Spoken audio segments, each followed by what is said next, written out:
Hunt for flavor. And get delicious flavor in Hunt's tomato sauce. Hunt for quality. And get wonderful quality in Hunt's tomato sauce. Hunt for the best. And get the very best in Hunt's tomato sauce and 50 other famous Hunt foods. Hunt's Fine Foods, the makers of Hunt's tomato sauce and 50 other famous foods, present I Was There. I Was There, dramatic eyewitness stories of headline events. This afternoon, Hunt's Fine Foods presents the story of World War II's greatest correspondent, Ernie Pyle, as told by two servicemen and one servicewoman who knew and saw Ernie Pyle in action on various battlefronts throughout the globe. Now to introduce our guest, your narrator substituting for Chet Huntley, who is in San Francisco to cover the United Nations Conference, Dave Vale.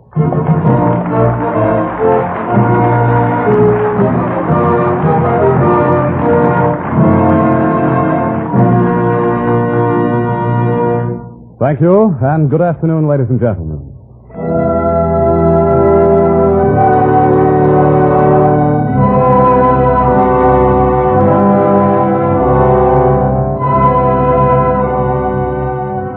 This is the story of Ernie Pyle, the man who became a father of 10 million men in service, and thus became the greatest war correspondent of World War II. Ernie Pyle, the man who wrote of brave men and was himself a brave man, too.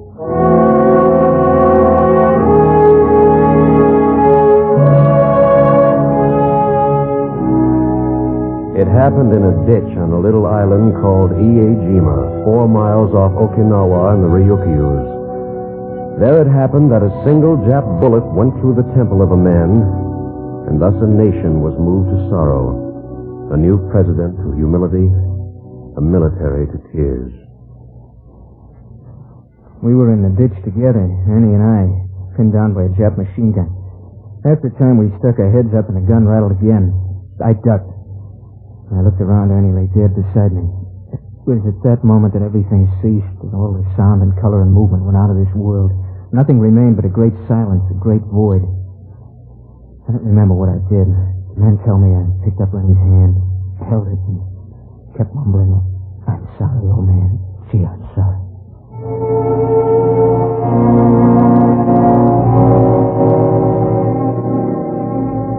Let this half hour, then, be our tribute to a man made great in his time, to a man who knew fear yet was brave, to a man with gentle tongue and soothing touch, to Ernie Pyle, now dead.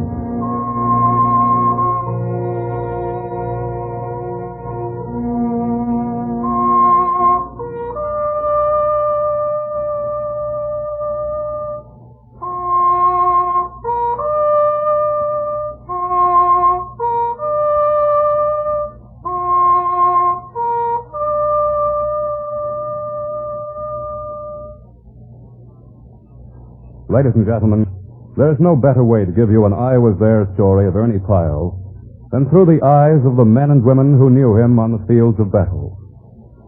Thus, we have brought to our microphone 2 servicemen and 1 servicewoman who saw Ernie in action. We have a sergeant who knew Ernie on Anzio in Italy, an army nurse who met Ernie on a boat carrying wounded from England to the United States, and a lieutenant commander of the Navy who knew Ernie in Normandy and who was with him in the Pacific. First, we present Technical Sergeant Frank T. Gilligan, now stationed at the Santa Monica Army Air Forces Redistribution Center, an ordinary GI who knew Ernie Pyle.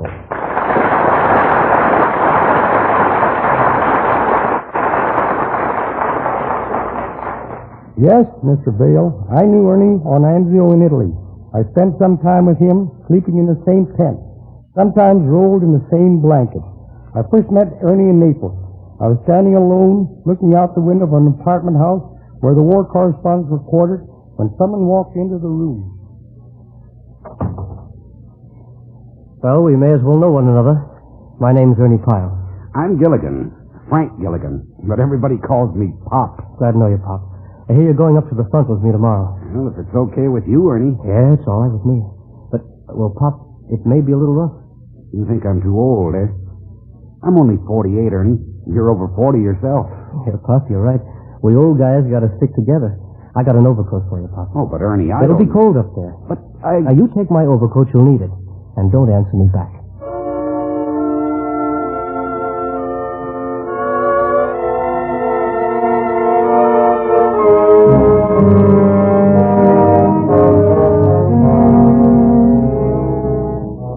Ernie was beginning to take care of me already. That's just the kind of a guy he was. Whenever he saw someone who needed care, Ernie was right there. I had to wear his overcoat, and I had to keep assuring Ernie through the whole trip that I wasn't cold. That afternoon, Ernie bought up all the chocolates and cigarettes he could find, and we loaded up our knapsacks. The chocolates and cigarettes was for the boys. The next day, we left for the front. I got to know a lot about Ernie, spending 5 days with him in a foxhole in Anzio. Two old guys over 40 had a lot to say to each other. You okay, Pop? Sure, Ernie. Not cold. How could I be with that overcoat of yours? That's good. You know, Pop, I hate like hell to come out in this mess of slaughter. And I hated like hell to bring you with me. Oh, don't worry about me, Ernie. I'm an old guy. I've lived my life. So have I, Pop. I guess I'm on borrowed time now. But my time's running out. I feel it. Still, I wished you'd overstayed back in Naples. I couldn't, Ernie. You know, I feel that, well, if I stop a bullet, it'll keep a younger fella from getting it. Yeah, we think alike there, Pop. Old guys like us are not cracked out for stuff like this. I know I'm not. You don't know how it makes me feel sometimes. Sometimes I think that if I ever see another dead man or hear another shot, I'll go nuts. I feel as though I'd snap in two. Why don't you get out of it, Ernie? You know, all you got to say is you want to go back to the States. You can go back to your job there. Why don't you get out of it? Why don't you, Pop? You're older than I. You're 48. Why don't you? You see? The youngsters need friends. They need care. They need some old guys like us to help them out when we can. And the folks back home, mothers, girlfriends, sisters, they have to know what their men are doing, how they're living, what they're thinking. They have to know something else about their men than what they read in headlines and in accounts of big battles.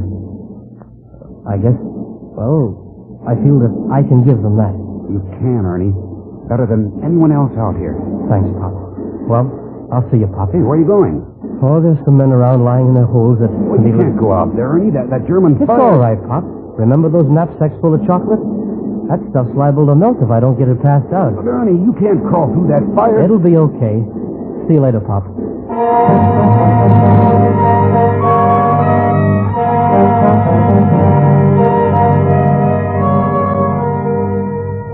And out Ernie would crawl. It didn't matter how fierce the enemy fire was or how rough the going would be. Ernie would go crawling from foxhole to foxhole, giving out chocolate and cigarettes, talking to the guys, jotting down names and addresses, helping a wounded boy, comforting a lonely boy, soothing a frightened boy, caring for all the GIs as though he was their father. And I guess to all the boys, he was. Hey, Mac. What? Look, there's someone crawling this way. Where? Over there. See? Oh, yeah, I see. Hey, keep your head down behind us. He'll knock it off. Yeah. I wonder who it is. Well, we'll know in a minute. Here he comes now. Hiya, fellas. Hey, guys, look. It's Ernie. Hi, Ernie. I got something for you. Yeah? What is it? Look. Chocolate. Holy mackerel, fellas. Look what Ernie brought us. Oh, gee, thanks, Ernie. We're so tired of these K-rations, we can eat it. Down. This isn't the healthiest place. Uh-oh. Someone got it. Yeah. Over in the next foxhole. Ernie, where you going? Come back, Ernie. Come back, that fire. You're running right into it. Easy. Easy, boy. This is Ernie, fella. Here, now let me help you. Ernie? Yeah. Ernie Pyle? Yeah, here, let me put my jacket under your head. Let me see your wound. Maybe I can help you out. No, it's no use, Ernie. I can tell. Ernie, I've never met you before, but I sort of feel like I've known you all my life. Would you do something for me? Sure. I didn't get a chance to write a letter home to my wife. Well, we haven't been married so long, and What is it, boy? could you write a letter for me, Ernie? Sure I could. Marge Pollock, 428 East Orange Street, Camden, New Jersey. You know what to say. Sure. Here, take this ring. All right. It was the ring she gave me when we were married. Send it back to her, will you, Ernie? Sure. Send it back to her.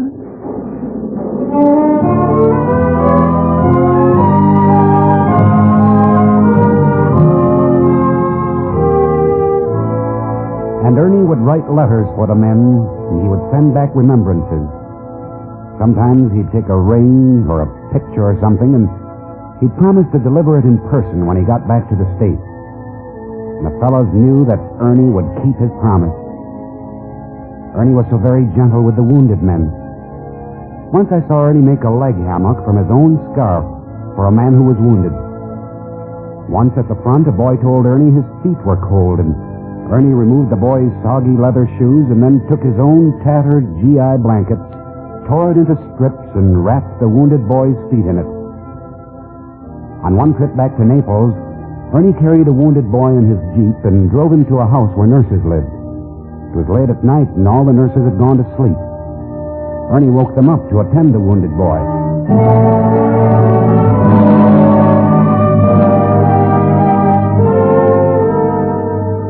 After 5 days with Ernie, I was ordered back to my outfit.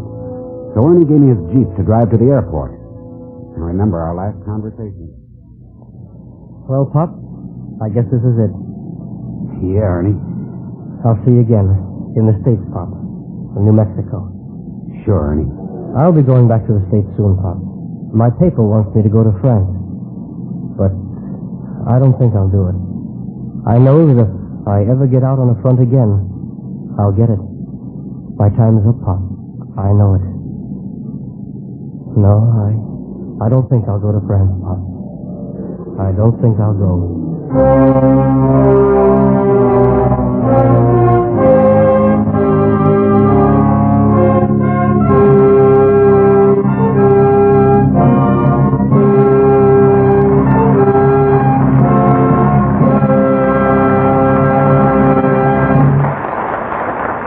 Ladies and gentlemen, we will continue with the second act of today's I Was There story of Ernie Pyle, as told by two servicemen and a servicewoman who saw Ernie in action. But first, a vital tip for good eating, and here's our announcer, Joe Walters, with his suggestions. Let's conduct a little quiz to bring out some suggestions for giving flavor freshness to many wartime dishes. Quiz question number 1. How can a housewife give stew richer, tastier flavors? Cook it with Hunt's tomato sauce. Right. Second question. When it comes to preparing fish, what do you do to give it juicier, more appetizing goodness? Cook it with Hunt's tomato sauce. Right again. And the third question. How can you give almost any dish, baked beans, rice, hamburger, omelets, and so forth, the flavor of big, juicy tomatoes, 100% sun-ripened? Cook it with Hunt's tomato sauce. And ladies, it's a fact. When you want the full, rich flavor satisfaction of luscious tomatoes, prepared and seasoned and spiced as only Hunt's master chefs know how, simply cook it with Hunt's tomato sauce. So easy and quick to use, costs no ration points, and very economically priced. Yes, and Hunt's gives you grand extra flavor, extra vitamins, extra goodness. It sparks appetite, then satisfies them. Hunt's knows what America wants in tomato sauce and 50 other fine Hunt's foods. So don't be satisfied with just any tomato sauce. Get Hunt's tomato sauce in the bright red can. And remember, it's Hunt for the best every time. And now back to Dave Vale with the second act of today's I Was There story on Ernie Pyle, as told by our three guests, a sergeant, an Army nurse, and a lieutenant commander in the Navy.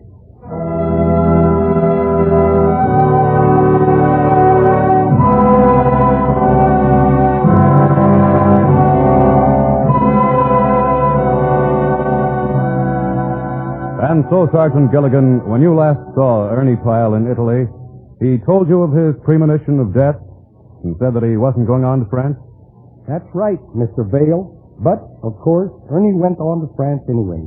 In all my lifetime, there have been 5 men whose passing have brought a real and lasting grief to my heart. Will Rogers, Knute Rockne, Wendy Wilson, President Roosevelt, and Ernie Pyle. Of course, of all the 5, I only knew one personally, and I can say Ernie Pyle was my friend. I was there. Thank you, Sergeant Gilligan. Now, ladies and gentlemen, we present our second I Was There guest on today's story of Ernie Pyle. She is an Army nurse, now on duty at Birmingham Hospital. Lieutenant Genevieve Bayreuther. Thank you, Mr. Vale. My meeting with Ernie Pyle, while it may have been brief, left a lasting impression. It was on board a ship coming from England to the United States, and it carried wounded men. Ernie was on the ship, and he was tired and ill. We wanted him to go to bed, but he couldn't. Something happened to prevent his going to bed. I remember I was making my rounds among the wounded men of the 4th Division. How you doing, Sergeant? All right, nurse. Good, that's fine. Oh, say, fellows, you know, Ernie Pyle's aboard. Ernie's aboard? Yes. Well, will you tell him we're here, the 4th Division? Tell him we're here, will you, nurse? Now, wait, fellas. He's sick. He's very sick. I don't think he can. Oh, you don't know Ernie. Just tell him we're here, that's all. He'll come down to see us. You just wait and see.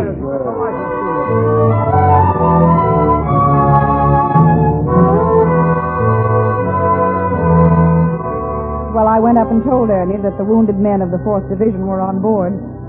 It didn't take Ernie long to make up his mind what to do. Get to bed or see the boys. Hey, here he comes. Here comes Ernie, fellas. Oh, boy. Hiya, fellas. How are you? Oh, we were just sitting down to play some cards, Ernie. You want to join us? Sure. Deal me in. Right. Boy, I'll never forget the last time I saw you, Ernie. Fellas, listen to this. We were in the muddiest ditch you ever saw. Ernie, what's the matter? That boy over there. Oh, yeah, he's pretty badly hurt. But he's just a youngster. Not over 18. Yeah. He looks to me like he's crying. We'll deal you out if you want to talk to him. Thanks. Hello, son. Hello, Ernie. What's your name, son? Paul Kim. I'm from Boise. You'll be back in the States soon, Paul. What are you so sad about? Come on, son, you can tell me. Is it your wound? In a way, Ernie. But not really. Well, what is it? My mom. Your mom? Yeah. She sort of thinks of me as the baby of the family. She's been awfully worried about me. When she finds out about me being like this, she's liable to worry herself sick. And you didn't want her to worry, huh? Yeah. Now, look, Paul. Mothers are pretty brave. She won't worry about you at all. Not if she thinks that you're not worried about yourself. Not if she thinks that this business here won't interfere with you being happy. Oh, shucks, Ernie. I'm not worried about it a bit. Well, snap out of it, son. I'll tell you what. I'll have the boys drag a card table over here, and you think we could go for some poker, huh?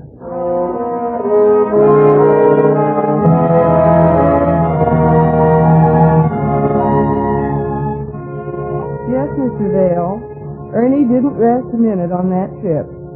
Though he was sick with a fever, he spent all his time going around the ship talking to the men. Before the trip was over, he talked to every man aboard. That's the kind of man Ernie Pyle was. I saw it, ladies and gentlemen. I was there. Thank you, Lieutenant Genevieve Bayreuther. Now, ladies and gentlemen, we present our next I Was There guest on today's story of Ernie Pyle. He is a lieutenant commander in the United States Navy, a man who knew Ernie Pyle in Normandy, who traveled with him through the many islands of the Pacific, and who was aboard ships with him there. Ladies and gentlemen, author of Daybreak for Our Carrier and The Far Shore, Lieutenant Commander Max Miller. Thank you, Dave Vale. Thank you. Yes, I had known Ernie for many years. In fact, I've known him since we're both learning how to write, you might say.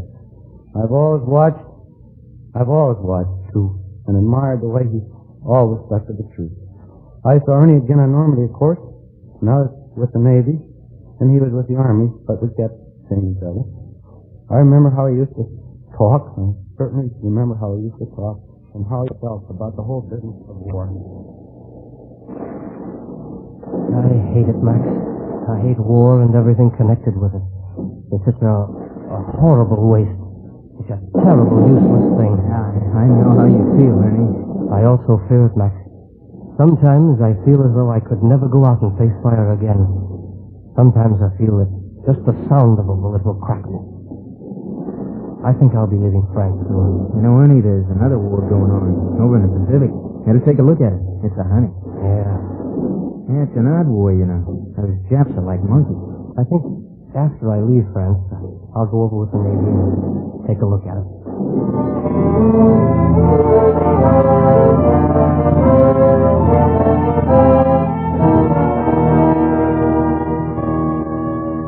That was Ernie, fearing and hating war like no other man I'd ever met, and yet in the same breath driving himself to keep on going, driving himself to new battlefronts, to new horrors, just because he had to.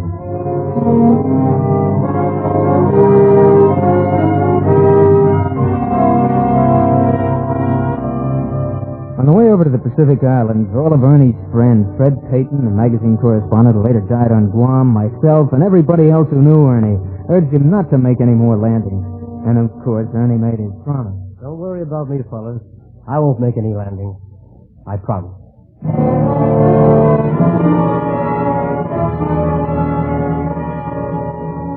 And Ernie meant it when he said it. Together we traveled through the islands of the Pacific, Guam, Saipan, Tinian, and many others. Every place where Ernie went, the men would recognize him and they'd gather around to talk. To them, Ernie had been GI and was now becoming Navy. They'd use his canteen, take his chewing gum, and borrow his socks. And Ernie would take up their gripes and go to bat for them. Remember, Ernie wanted to invite the men to his house in Albuquerque, New Mexico. After the war, I want to get together with the fellows from the Army, Navy, and Marine Corps, whom I've actually learned to love. There'll be no rank, no distinction. Only a bunch of guys I just want to see again.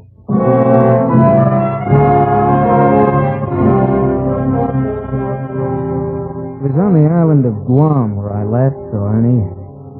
I was preparing to fly to Iwo Jima, and Ernie was getting ready for something else. Max. What is it, Ernie? Max, I'm going to have to go back on a promise. What do you mean? I'm leaving tomorrow. I'm going to the makeup area for the invasion of Okinawa. Oh. I know I promised you and Fred and everybody else that I wouldn't make any landings. But, well, I've been thinking about it these last 3 days. I haven't slept a single night trying to make a decision. I tried to figure everything out logically. I tried to weigh everything. I sort of know that I'll be killed if I hit another beachhead. I'm afraid, Max, and you know I am. But even after all that thinking, I've just got to go. Sure, yeah. Now that I've definitely made up my mind, I feel all is right again. I'll probably sleep tonight. I think I'll come through after all. But if something should happen to me, I hope I'm killed outright. Max. Yeah? If I don't come out of this Okinawa invasion alive, I think I'll have only one regret. I'll miss everything going on. I don't want so much to be around as it is to be around to see how the thing all ends. Well, I better be moving along. I've got some stuff to get together. Right.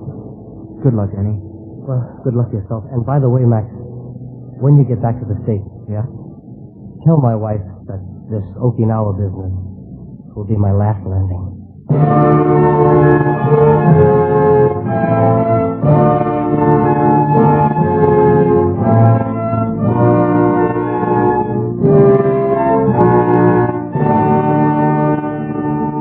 And that, Commander Miller, was the last time you saw Ernie Pyle.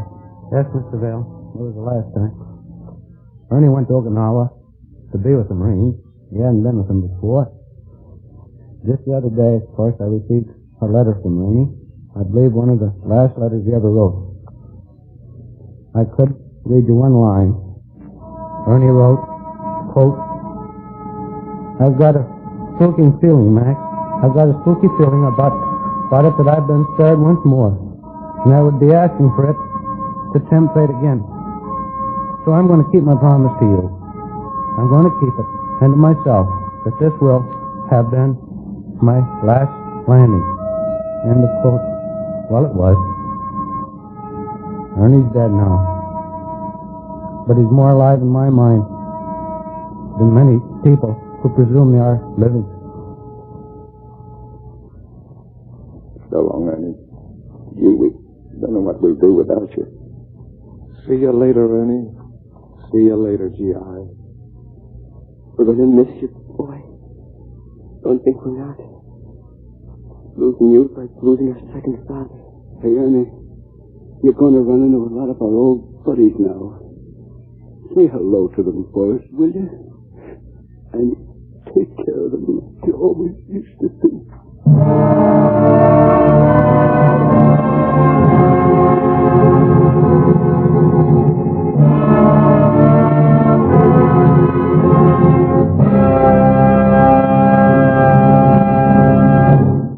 Thank you, Lieutenant Commander Max Miller, for your I Was There story on Ernie Pyle.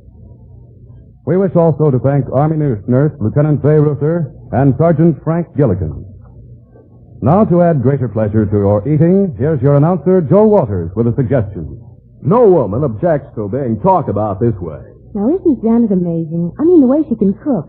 We had dinner at her house the other night, and she served macaroni. No points, you know. But the way she cooked it with a special tomato sauce. Well, honestly, as I told Bob later on, it was the most delicious macaroni I've ever tasted. And Janet was... And ladies, we'll be glad to let you in on Janet's secret of being praised for her cooking. She depends on ration-free Hunt's tomato sauce for cooking dishes that call for tomatoes in any form. Spicy, appetizing Hunt's tomato sauce is deliciously different because it's made by the exclusive Hunt's recipe and made from the biggest, reddest, juiciest tomatoes that ever graced a garden. 100% sun-ripened. In fact, ladies, Hunt's tomato sauce is so full-bodied and nourishing that one low-priced can just about equals a full pound of fresh tomatoes. So right now, add Hunt's tomato sauce with the bright red label to your shopping list and get extra flavor and extra vitamins for better appetite, like so many nutrition-wise women are doing. In fact, more women are switching to Hunt's tomato sauce than to any other brand. That's Hunts, Hunt's tomato sauce. It's Hunt for the best every time.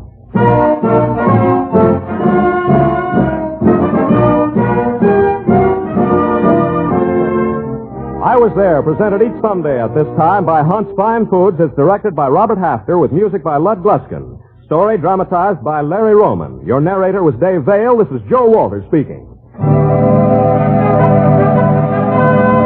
Hunt for flavor. Find it easily in Hunt's tomato sauce.